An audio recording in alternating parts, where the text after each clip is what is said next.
പുതിയൊരു വീഡിയോയിലോട്ട് ഏവർക്കും സ്വാഗതം. അടുത്ത തിങ്കളാഴ്ചയോടുകൂടി സൗരക്കാറ്റെത്തുന്നു, ഭൂമി നിശ്ചലമാകും. ഇത്തരത്തിലുള്ള വാർത്തകൾ നിങ്ങൾ വ്യാപകമായി കേട്ടിട്ടുണ്ടാകും. വാർത്തയുടെ ഉള്ളടക്കം എന്ന് പറയുന്നത് അടുത്ത തിങ്കളാഴ്ചയോടുകൂടി സൗരക്കൊടുങ്കാറ്റ് എത്തുമെന്നും ഇത് ഭൂമിയിൽ വ്യാപക നാശനഷ്ടം ഉണ്ടാക്കുമെന്നും ഭൂമിയിൽ മൊബൈൽ ഫോണ്, സാറ്റലൈറ്റ്, അതേപോലെ തന്നെ റേഡിയോ ട്രാൻസ്മിഷൻ ഇവയ്ക്കെല്ലാം കാര്യമായ കേടുപാടുകൾ ഉണ്ടാക്കുമെന്നാണ് ഇത്തരം വാർത്തകളുടെ ഉള്ളടക്കം. ഇനി എന്താണ് ഇതിൻ്റെ സത്യാവസ്ഥയെന്ന് നമുക്ക് നോക്കാം.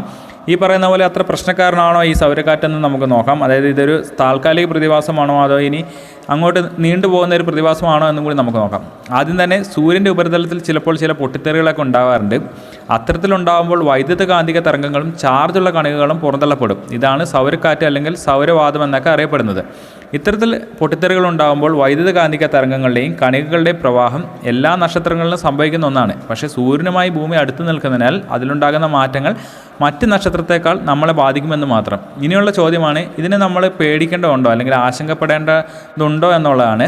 ഭൂമിയുടെ കാന്തിക മണ്ഡലം ഇത്തരം പ്രതിഭാസങ്ങളിൽ നിന്ന് നമ്മളെ സംരക്ഷിക്കാൻ പ്രാപ്തമാണ്. പക്ഷേ ചിലപ്പോൾ ചില ഉപകരണങ്ങളുടെ പ്രവർത്തനത്തെ പ്രതിഭാസം ബാധിച്ചേക്കാം. പ്രത്യേകിച്ച് റേഡിയോ ട്രാൻസ്മിഷനും അതേപോലെ തന്നെ അത്തരത്തിലുള്ള ഉപകരണങ്ങളുടെയൊക്കെ പ്രവർത്തനത്തെ ബാധിച്ചേക്കാം. പക്ഷേ ഇതൊരു സ്ഥിരമായിട്ടുള്ള ഇതല്ല, ഒരു താൽക്കാലികം മാത്രമാണ്.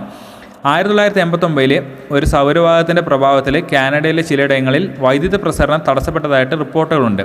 അത്തരം സാഹചര്യം ഇപ്പോൾ ആവർത്തിക്കാൻ സാധ്യത കുറവാണ് എന്നാണ് വിദഗ്ധരുടെ അഭിപ്രായം. അപ്പോൾ ഈ സൗരക്കൊടുങ്കാറ്റ് എന്ന് പറയുന്നത് ഇത് ആദ്യമായിട്ടുണ്ടാകുന്നതല്ല, ഇതിനു മുമ്പും വന്നിട്ടുള്ളതാണ്.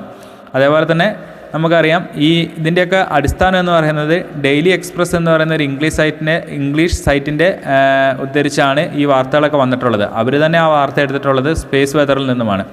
അപ്പം ഇത് അത്ര പ്രശ്നമാക്കേണ്ട കാര്യമില്ല എന്നാണ് നാസ പോലും പറഞ്ഞിട്ടുള്ളത്. അതായത് നാസ അടക്കമുള്ള വലിയ ബഹിരാകാശ ഏജൻസി പോലും ഇത്തരത്തിലുള്ള ഇതിനെക്കുറിച്ച് കാര്യമായിട്ടുള്ള റിപ്പോർട്ടൊന്നും ചെയ്തിട്ടില്ല. അതേപോലെ തന്നെ യാതൊരു തരത്തിലുള്ള അലർട്ടുകളും ഇത് സംബന്ധിച്ച് പൊതുജനങ്ങൾക്ക് ലഭ്യമായിട്ടുമില്ല. അപ്പോൾ അത്തരത്തിലുള്ളൊരു വലിയൊരു പ്രശ്നമായിട്ട് ഇതിനെ കാണണ്ട എന്നാണ് നമുക്ക് മനസ്സിലാക്കാൻ സാധിക്കുന്നത്. എന്തായാലും നമുക്ക് തിങ്കളാഴ്ചയോട് കൂടിയിട്ട് അറിയാൻ സാധിക്കുന്നതായിരിക്കും. അപ്പോൾ ഈ ഒരു വീഡിയോ നിങ്ങൾക്ക് ഉപകാരപ്പെട്ടെങ്കിൽ മറ്റുള്ളവർക്ക് ഷെയർ ചെയ്യുക. വീഡിയോ ഇഷ്ടപ്പെട്ടെങ്കിൽ ലൈക്ക് ചെയ്യുക. ചാനൽ സബ്സ്ക്രൈബ് ചെയ്തിട്ടുണ്ടെങ്കിൽ താഴെ കാണുന്ന സബ്സ്ക്രൈബ് ബട്ടൺ ബെല്ലൈക്കൺ ക്ലിക്ക് ചെയ്യുക. പുതിയൊരു വീഡിയോ ആയിട്ട് വീണ്ടും കാണാം. Thank you for watching.